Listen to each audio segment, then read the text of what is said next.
3. Today I am going to recite the poem named Swadhinata and written by Dr. Birensi Kumar Bhattacharya. Swadhinata, মই তো লিখিব নোৱাৰিলো তোমাৰ নাম মোৰ স্কুলৰ নোট বহীত মোৰ ডেস্ক আৰু গছবোৰত লিখিব নোৱাৰিলো তোমাৰ নাম ৰাতিৰ আশ্চৰ্যবোৰত দিনৰ চেতৰুতিবোৰত মোৰ শৈশৱৰ প্ৰতিধ্বনিত আৰু মৃত্যুৰ দুৱাৰ দলিত লিখিব নোৱাৰিলো তোমাৰ নাম শীতৰ ৰাতিপুৱাবোৰত গ্ৰীষ্মৰ সন্ধ্যাবোৰত উদাস চৰাইৰ চুবুৰিটোত ভাগিব ধৰা ঘৰবোৰত সাজিব ধৰা ঘৰবোৰত জোনাকৰ চোতালত আৰু ৰিম জিম বৰষুণ জাকৰ কোমল শৱদত স্বাধীনতা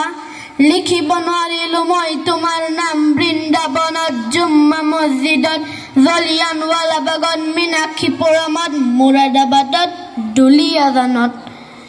লিখিব নোৱাৰিলো তোমাৰ নাম শ্ৰমিকৰ ঘামবোৰত শ্বহীদৰ তেজবোৰত সত্যৰ অন্বেষণত আৰু 34টা তাপলি থকা মোৰ কপাহী কামিজটোত লিখিব নোৱাৰিলো তোমাৰ নাম বন্ধুৰ দীঘল হুমুনিয়াহবোৰত আম্বেদকাৰৰ শুৱনি কোঠাত সংবিধানখনৰ কোনো এটা দফাত সুপ্ৰিম কোৰ্টৰ বেৰবোৰত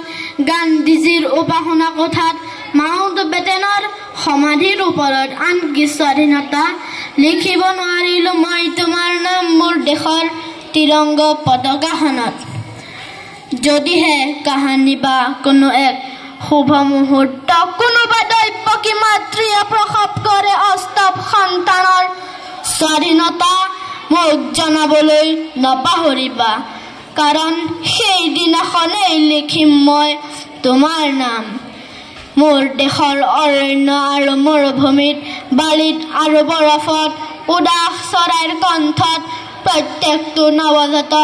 শিশুৰ কপালত ঘৰবোৰত পথাৰবোৰত ৰুটিবোৰত মৌমাখিবোৰত মোৰ কামিজটোত আপোনজনৰ হাতৰ তলুৱাত মুখাগ্নি নকৰা শত্ৰুৰ চিতাবোৰত ক্লান্ত নোহোৱা ঘোঁৰাৰ খুৰাবোৰত দুখৰ দিনৰ বাহিৰটোত সুখৰ চোতালখনত মোৰ আইৰ প্ৰতিটো খোজৰ ওপৰত স্বাধীনতা সেইদিনাখন কতেই বান্ধি লিখিম মই তোমাৰ নাম ধন্যবাদ